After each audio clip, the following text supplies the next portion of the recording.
మోదీ వ్యాఖ్యలపై మంత్రి కేటీఆర్ మాట్లాడుతున్నారు. లైవ్ లో చూద్దాం. మమతా బెనర్జీ గారు మొత్తం దేశంలోనే అత్యంత కరప్ట్ చీఫ్ మినిస్టర్ అని అక్కడ మాట్లాడతారు. ఒరిస్సాకు వస్తారు, నవీన్ పట్నాయక్ గారు దేశంలోనే అత్యంత అవినీతి పరమైన ముఖ్యమంత్రి, అవినీతిమయమైన ముఖ్యమంత్రి అంటారు. మేఘాలయ పోతారు, అక్కడేమో మళ్లీ కాన్రాడ్ సాంగ్మా గారు మొత్తం దేశంలోనే మోస్ట్ కరప్ట్ సీఎం అంటారు. కరెక్ట్ గా వారం రోజుల తర్వాత మళ్లీ ఆయన ప్రమాణ స్వీకారంలో ఈయన పార్టీ కూడా చేరుతుంది. ఇద్దరు కలిసి మళ్లీ గవర్నమెంట్ ఏర్పాటు చేస్తారు. అంటే ఎంత పచ్చి అబద్దాలు ఈ ప్రధానమంత్రి మాట్లాడేది అంటే, కర్ణాటకలో కాంగ్రెస్ కు బీఆర్ఎస్ డబ్బులు ఇచ్చింది అంటాడు ఈ ప్రధానమంత్రి. అసలు నిజంగా కూడా ఈ రాష్ట్రంలో 4 ఏళ్ల 5 ఏళ్ల వయసున్న చిన్నపిల్లోడు కూడా నమ్మని పచ్చి అబద్దాన్ని చెప్పి వాళ్ళ ప్రజల్ని గందరగోళపరిచే ప్రయత్నం ఏదైతే ప్రధానమంత్రి స్థాయిలో ఉన్న వ్యక్తి చేస్తా ఉన్నారో ఇది బాధాకరం, ఇది శోచనీయం, ఇది ఖండనీయం. నంబర్ 1. రెండోది ఇంకా ఆశ్చర్యం అనిపించేది, ఏదో రాజులు యువరాజులు అంటూ ఏదేదో మాట్లాడారు ప్రధానమంత్రి గారు. This prime minister unfortunately suffers from selective amnesia. అంటే ఆయనతో ఉంటే మంచివాళ్ళు, ఆయనతో ఉంటేనేమో అన్ని కన్వీనియంట్ గా మర్చిపోతారు. ప్రకాష్ సింగ్ బాదల్ గారు, సుఖ్బీర్ సింగ్ బాదల్ గారు, ప్రకాష్ సింగ్ బాదల్ గారు చీఫ్ మినిస్టర్ గా, ఆయన కొడుకు సుఖ్బీర్ సింగ్ బాదల్ గారు డిప్యూటీ చీఫ్ మినిస్టర్ గా ఉన్నప్పుడు ఎన్డీఏలో ఉండవచ్చు, అప్పుడు రాజులు యువరాజులు గుర్తురారు. మహబూబా ముఫ్తీ గారితో పొత్తు పెట్టుకున్నప్పుడు, ముఫ్తీ మొహమ్మద్ సయీద్ గారి కూతురు మహబూబా ముఫ్తీ గారి పీడీపీ పార్టీతో పొత్తు పెట్టుకుని ఎన్డీఏలో ఉన్నప్పుడు అప్పుడు గుర్తురాదు, రాజులు యువరాణులు గుర్తురాదు. నిన్నగాక మొన్న ఆంధ్రప్రదేశ్ లో కూడా చంద్రబాబు నాయుడు గారు ముఖ్యమంత్రిగా ఉన్నప్పుడు, లోకేష్ గారు ఆ కేబినెట్ లో మంత్రిగా ఉన్నప్పుడు, వారు కూడా ఎన్డీఏలో ఉన్నప్పుడు రాజులు యువరాజులు గుర్తురారు. బాల్ ఠాక్రే గారి కొడుకు ఉద్దవ్ ఠాక్రే గారితో శివసేన అంటగాగినప్పుడు బీజేపీ ఎన్డీఏలో అప్పుడు గుర్తురారు వారసత్వము, రాజులు యువరాజులు. అంత దూరం ఎందుకు, నిన్నగాక మొన్న కదా జనతాదళ్ సెక్యులర్ దేవగౌడ గారి అబ్బాయి కుమారస్వామి గారు నిన్నగాక మొన్న ఎన్డీఏలో చేరారు. మరి రాజులు యువరాజులు, ప్రజాస్వామ్యం, గాడిది గుడ్డు ఇవన్నీ గుర్తురావు అప్పుడు.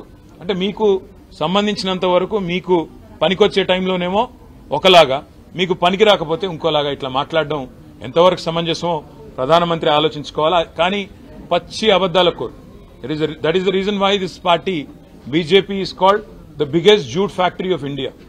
The biggest Jumla factory and jute factory of India is Bharatiya Janata Party, and the chancellor of this university, the WhatsApp university which propagates all this nonsense, is Prime Minister Narendra Modi himself. What I found amusing are the white lies of Honorable Prime Minister, clearly fabricated, and I think he should start writing scripts for movies. He'll make a great storyteller and a great story writer. తప్పకుండా మంచి స్టోరీలు రాయొచ్చు ప్రధానమంత్రి గారు. Oscar award కూడా వస్తుంది ఆయన acting కి, ఆయన స్క్రిప్ట్ రైటింగ్ స్కిల్స్ కి. డెఫినెట్ గా ప్రయత్నం చేస్తే మంచిది. This prime minister is so inconsistent.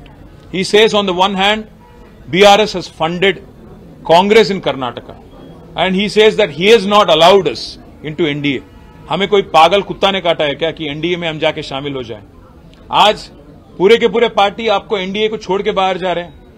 आपको अगर आप देखेंगे, शिवसेना छोड़ के गई, आपको जनता दल यू आपको छोड़ के गई है, तेलुगु देशम आपको छोड़ के गई है, शिरोमणि अकाली दल आपको छोड़ के गई है.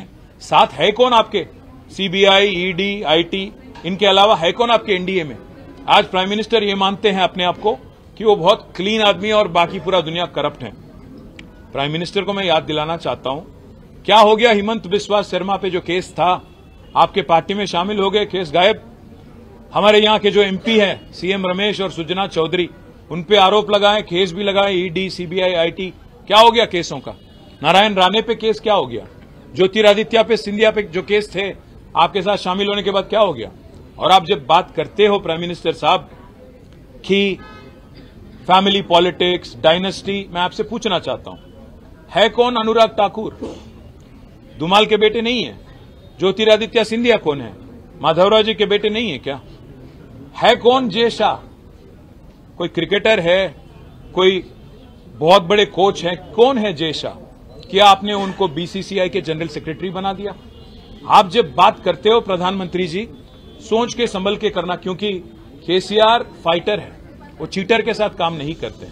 केसीआर जी कभी भी जिंदगी में आप जैसे लीडरों के साथ, आप जैसे पार्टियों के साथ कोई समझौता नहीं करेंगे. हम पूरे विश्वास के साथ ये कहते हैं, हम कोई दिल्ली के गुलाम नहीं है, हम गुजरात के गुलाम नहीं है, दिल्ली के गुलाम नहीं है.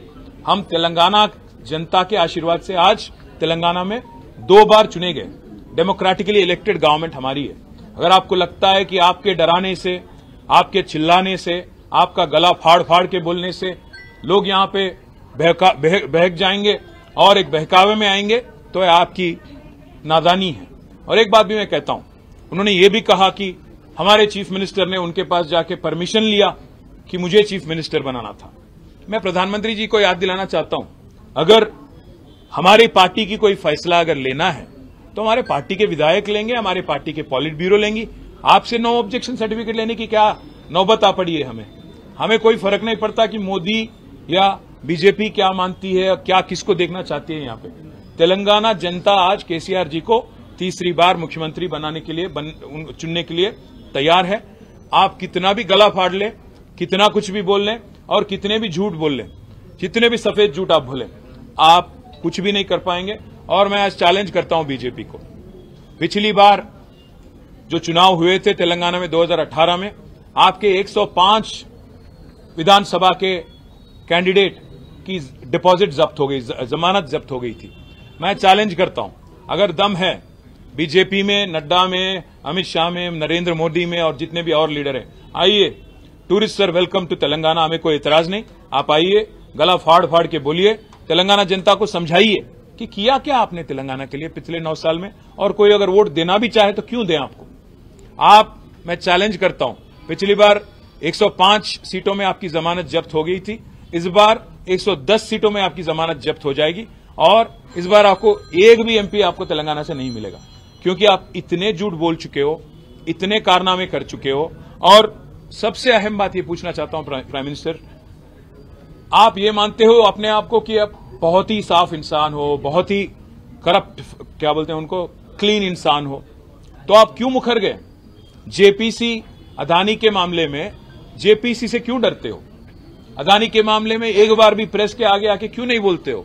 जब श्रीलंका की गवर्नमेंट ने खुद कहा कि वो दबाव में उनको लाया गया, भारत सरकार की तरफ से प्राइम मिनिस्टर मोदी ने खुद श्रीलंका प्रेसिडेंट को बोला कि आपको एक 6000 करोड़ वाला कॉन्ट्रैक्ट अदानी को देना है, क्यों आप आज तक नहीं क्लैरिफाई करते हो? क्यों आप बोलते नहीं हो?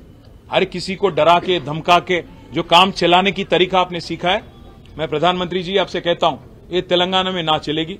आपकी जितने भी यहां पे साजिशें हैं, आपकी जितने भी यहां पे कोशिशें हैं, सारे के सारे नाकाम रहेंगे। और మీరు ఎన్ని ప్రయత్నాలు చేసినా, ఎన్ని పిచ్చి మాటలు మాట్లాడినా తెలంగాణ ప్రజలకు స్పష్టంగా తెలుసు, మీరు ఈ 9 ఏళ్లలో తెలంగాణకు చేసిందేమీ లేదు, మీరు ఇచ్చింది గుండు సున్నా, కాబట్టి మీకు వచ్చేది కూడా గుండు సున్నానే। ఎన్ని అబద్దాలు చెప్పినా, ఎన్ని పిచ్చి ప్రేలాపనలు పేలినా కేసీఆర్ గారు ఒక ఫైటర్, ఆయన చీటర్స్తో ఎన్నడూ చేతులు కలపడు। ఎన్డీఏతో చేరాల్సిన కర్మ మాకు లేదు, అది మునిగిపోయే నావ, అన్ని వదిలిపెట్టి పారిపోతా ఉన్నారు। దాన్ని తెలుగుదేశం వదిలేసింది, అదేవిధంగా శిరోమణి అకాలీదళ్ వదిలేసింది, జేడీయూ వదిలేసింది, శివసేన వదిలేసింది। అయినా ఎన్డీఏలో ఉన్నదెవరు? సిబిఐ, ఈడీ, ఐటీ, ఇవి తప్ప ఎన్డీఏలో పార్ట్నర్స్ ఎవరు ఉన్నారు అసలు? కాబట్టి ప్రధానమంత్రి గారు మునిగిపోయే నావ ఎవడు ఎక్కడు। రెండోది, ఎన్డీఏలోకి చేరడానికి మాకేం పిచ్చి కుక్క గరవలేదు, కాబట్టి మీరు ఎన్ని అబద్దాలు చెప్పినా, మీరు ఎన్ని పిచ్చి ప్రేలాపనలు వేలినా, ఎందుకంటే ఇవాళ మీరు మాట్లాడిన మాటల్లోనే మీ ఫ్రస్ట్రేషన్ తెలుస్తోంది। రాహుల్ గాంధీ వచ్చేమో మేము బీజేపీకి బీటీం అంటాడు, ఈయన వచ్చేమో మేము కర్ణాటకలో కాంగ్రెస్ కి పైసలు పంపినామంటాడు। మేము కర్ణాటకలో కాంగ్రెస్ పైసలు పంపుతుంటే మరి నీ ఐటీ టీం ఏం చేస్తుంది? మీ ఐటీ ఇన్కమ్ ట్యాక్స్ ఏం చేస్తున్నారు? మేము ఇదివరకే చెప్పినాం, మళ్ళీ చెప్తున్నాం, మీరు ఈ పిచ్చి మాటలతో, ఊకదంపుడు ఉపన్యాసాలతో, ఉడత ఊపులతో ఎవరో బెదిరిపోతారనుకుంటే, ఆత్మాభిమానం గల తెలంగాణ బిడ్డలం, ఢిల్లీ గులాంలం కాదు, గుజరాత్ బానిసలం కాదు, ఖచ్చితంగా కొట్లాడతాం, చివరిదాకా మీతో కొట్లాడతాం, చివరిదాకా నిలబడి తలబడతాం, 100% మిమ్మల్ని ప్రజాక్షేత్రంలోనే మీ సంగతి ఏందో తెలుసుకుంటాం। सर, चुनाव से ठीक पहले जो बैक टू बैक विजिट हुआ और उसमें जो डेवलपमेंट से रिलेटेड जो इनोग्रेशन हुए, उसको आप कैसे देखते हैं? इसको सिंपल बात है, एक बात कहते हैं कि प्रधानमंत्री जो हैं जुमले के लिए बहुत पॉपुलर है, कई सारे वो ख्वाब दिखाते रहते हैं लोगों को। बताया था उन्होंने कि 2022 तक हर किसी को घर मिलेगा, 2022 तक हर एक घर में वो जल दे देंगे, पीने की पानी देंगे। 2022 तक उन्होंने ये भी कहा था कि 5 ट्रिलियन इकोनॉमी हो जाएगी। 2022 तक उन्होंने ये वादा भी किया था कि किसानों की आमदनी डबल हो जाएगी, farmer income will be doubled. 2022 तक उन्होंने ये भी कहा था कि 5 ट्रिलियन इकोनॉमी बनेगी। मैं हमारे देशवासियों से, हमारे भाइयों से, बहनों से पूछना चाहता हूं क्या इन 5 चीजों में जो प्रधानमंत्री ने आपसे वादा किया था कोई एक भी आज तक सच निकला? तो ये प्रधानमंत्री जो है सबसे बड़े एक झूठ के कैंपेनर है, जुमले के कैंपेनर है। आज जो कर रहे हैं यहाँ पे उसको भी हम वैसे ही देखेंगे। Sir, not meeting Prime Minister, not following the protocol is one big issue that he has said. What is the big issue? There is, see, if the Prime Minister can stoop so low that he can himself campaign white lies, why should we even meet this man? He is actually lowered the stature of that position. Unfortunately, you know, a person in his position, I mean, come on, he is 70 plus. You would expect a certain dignity and decorum. Unfortunately, he has none of that. So why should we even bother to treat this man any differently? GHMC ఎన్నికల తర్వాత జరిగిన విషయాన్ని ఇన్ని రోజుల తర్వాత దాదాపు 4 ఏళ్ల ఆయన అడగాలి, మీరు నేనేం చెప్పాలి? రోజుల తర్వాత ఎందుకు బయట పెట్టారని అనుకుంటున్నారు? మీరు ప్రధానమంత్రిని అడగాలి। దురదృష్టం ఏంటంటే ఆయన ప్రెస్ ముందుకు రాడు। उनमें हिम्मत नहीं है कि प्रेस कॉन्फ्रेंस करे, तो हम क्या करें भाई? Sir, one question. 5th December was when GHMC elections happened. 12th December, BJP has put this. KCR sir went and met Modi ji. They are saying you extended extra courteous welcome to him because you wanted to join the NDA. Can you throw some light That's on what what I'm happened saying. in that meeting? No, that's what I'm saying. A meeting happened between 2 gentlemen, a chief minister and a prime minister, 2 people who are holding highest constitutional positions in the country. Now this man, the prime minister, comes out and actually gives out his version, or at least his fabricated version. Now the other man who can respond to that is our honorable chief minister, but unfortunately he's indisposed, he's sick. So on his behalf, from my party, all I'm saying is, this man is known for his white lies, the prime minister. This man is known for his